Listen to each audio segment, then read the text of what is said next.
Xénophobe en Afrique du Sud, le gouvernement congolais donne des assurances quant à la protection de ses ressortissants. Après avoir fustigé ces actes, le gouvernement de Kinshasa annonce la descente sur place d'une délégation pour s'enquérir de la situation et trouver des solutions. L'annonce a été faite par Antoine Boyamba, vice-ministre des Congolais de l'étranger, qui appelle ses compatriotes d'Afrique du Sud à l'unité et à la vigilance. Un rapatriement pourra s'organiser pour les Congolais dans les jours qui viennent.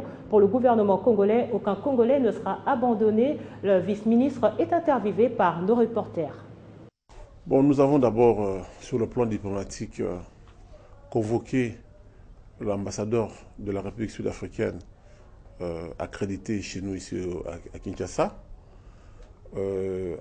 avec qui nous avons fustigé le comportement, les actes barbares qui sont commis en Afrique du Sud, surtout à l'égard des Africains en général et nous concernant donc les Congolais en particulier. Nous leur avons rappelé la Convention de Vienne qui enjoint tous les pays qui ont signé cela, les membres de l'ONU, à protéger les ressortissants des autres pays qui se trouvent sur leur sol. Et nous leur avons aussi fait un rappel historique de tout ce que nous, au Congo, à l'époque Zaïre, nous avons fourni comme aide à l'Afrique du Sud. Et notre ambassadeur à Pretoria, donc en Afrique du Sud, a reçu des consignes pour qu'on puisse régler déjà ce problème à ce niveau-là. Au niveau du gouvernement, dans les heures qui viennent, à la tête d'une délégation, je vais me rendre en Afrique du Sud. Quant à nos compatriotes qui sont sur place, d'abord, nous leur lançons un appel à la vigilance, qu'ils restent unis, qu'ils restent ensemble, qu'ils gardent contact avec notre ambassade là-bas, et qu'ils sachent que le gouvernement, et moi à mon niveau, j'ai reçu les instructions claires du chef de l'État ainsi que du Premier ministre, afin que les mesures adéquates soient prises. Tous ceux qui sont originaires, qui sont congolais d'origine, auront la protection du gouvernement de la République démocratique du Congo. Question orale avec débat. L'Assemblée nationale, vice-premier ministre, ministre de l'Intérieur, Évariste Bossab était convoqué ce samedi devant la représentation nationale. Il devait rassurer les élus du peuple que le découpage territorial respectera bel et bien le calendrier global de la CENI. Dans sa conclusion, l'auteur de la question a formulé des recommandations au gouvernement pour disponibiliser des moyens adéquats en vue de favoriser la continuité du processus électoral. La séance est reprise. La réplique du vice-premier ministre et ministre de l'Intérieur Évariste Bossab est claire. La mise en place des nouvelles provinces sera effective. Le gouvernement est déterminé à pouvoir mettre tout en œuvre pour l'organisation des élections locales, municipales, urbaines et provinciales. Le gouvernement est un organe collégial. Ceci signifie que c'est prononcer sur l'inconstitutionnalité de ne pas enrôler le mouvement majeur serait traduire la volonté gouvernementale. Or, cette question n'a jamais été débattue au gouvernement. Et donc, il n'appartient pas à un membre de l'équipe gouvernementale de venir devant la représentation nationale à engager le gouvernement. Malgré les réponses d'Évariste Bossab, l'auteur de la question orale avec débat, l'honorable Christophe Lutundula, campe sur sa position en rapport avec l'installation des nouvelles provinces et la mise en application du calendrier global de la CENI. Aujourd'hui, on ne peut pas se faire des illusions, il n'y aura pas d'argent. Il faut organiser les choses, rationaliser, comme cela a été toujours conçu, de manière que, quand ça démarre avec la certitude qu'il y a quelque chose qui va bouger. La question posée par Christophe Lutundula aura permis à la représentation nationale de pouvoir tenir un débat enrichissant sur les responsabilités du gouvernement. Nous retenons qu'il y aura élections locales, provinciales, présidentielle dans les délais constitutionnels et légaux. Le calendrier sera respecté par le gouvernement et par tous les opérateurs politiques. Je pense que le rôle du Parlement, c'est de pousser le gouvernement d'aller dans le sens de ce discours. On ne doit pas prendre toutes les provinces et croire qu'elles vont fonctionner de la même manière. Et donc, ça c'est clair.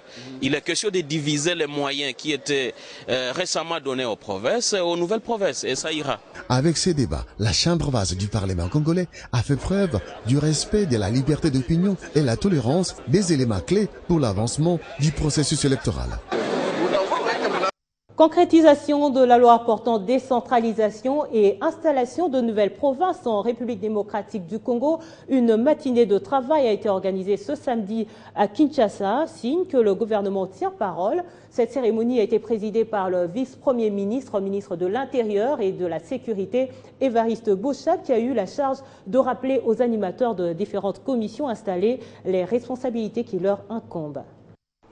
Plus aucun doute, la machine pour la mise en place des nouvelles provinces est véritablement en marche. Ces jours, le vice-premier ministre, ministre de l'Intérieur et de la Sécurité installe les commissions des nouvelles provinces à démembrer. Ils sont 15 membres pour chaque province à démembrer. Les animateurs des commissions installées auront 30 jours pour, entre autres, établir l'état des lieux de la province, dresser l'actif et le passif de la province, répartir entre les nouvelles provinces le patrimoine ainsi que les ressources humaines et financières. Le vice-premier ministre, ministre de l'Intérieur et de la Sécurité, les a encouragés à travailler d'arrache-pied pour remplir avec succès la mission que la République attend d'eux.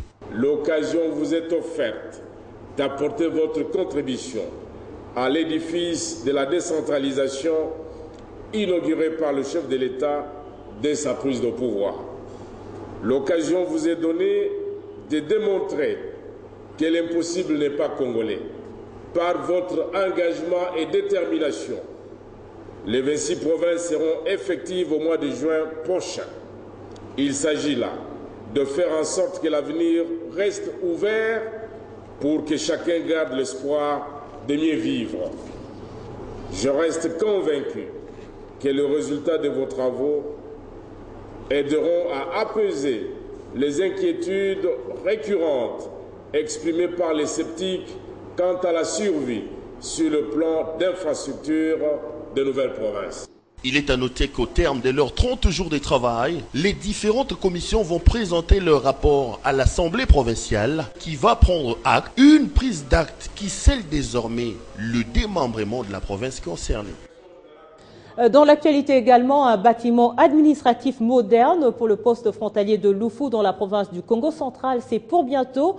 Déjà, les ingénieurs chinois sont à pied d'œuvre pour la matérialisation de ce projet. En séjour dans cette partie du pays, le numéro 1 de la douane en RDC est allé sur place. Occasion pour Gabriel Mouepou de se rendre compte de la nécessité de la matérialisation de ce projet, combien important pour la République démocratique du Congo. Voici la maquette de ce bâtiment administratif qui fera certainement dans un futur très proche la beauté du poste frontalier de Lufu quand on sait qu'il va abriter tous les services destinés à la perception des taxes.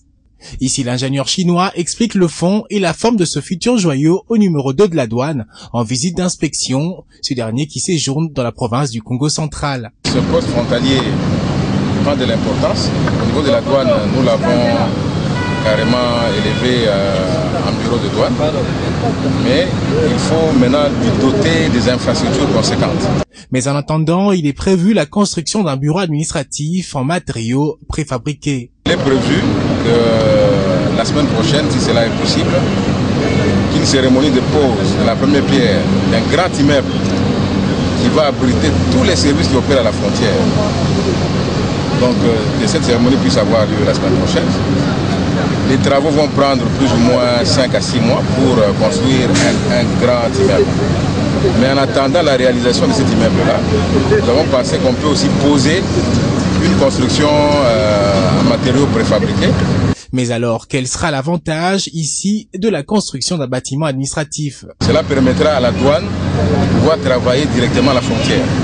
Et cela va améliorer la prise en charge des marchandises qui proviennent de l'Angola. Le poste frontalier de Lufu, situé entre la République démocratique du Congo et l'Angola, est d'une importance capitale pour l'économie de Kinshasa. Ce poste est un lieu de transit de marchandises en provenance d'Angola et pour une bonne réglementation, il est donc nécessaire de le doter des infrastructures appropriées. Tel est l'objectif poursuivi ici par les autorités de la République démocratique du Congo. Écho de partis politiques nous emmène à l'Union nationale fédéraliste du Congo où Gabriel Kungua-Kumwanza reste membre simple mais cofondateur du parti. Il n'engage plus le parti aux institutions de la République et autres organismes ou organisations et ce jusqu'à la convention de la convocation élective conformément au statut du parti en vigueur. C'est l'une des recommandations de la réunion du comité politique national de l'UNAFEC tenue du 15 au 18 avril à Kinshasa. Nombre de hauts cadres et membres de l'UNAFEC ont répondu présent à la clôture de la session extraordinaire. À l'issue de 92 heures de vifs débats et échanges, le comité politique national décide ce qui suit. Qu'à dater de ce jour, le président national, M. Antoine Gabriel Kungua-Kumwanza, tout en restant membre et cofondateur du parti, n'engage plus le parti auprès des institutions de la République. Autre organisme ou organisation en rapport avec le parti jusqu'à la convocation de la convention élective conformément au statut de nos partis.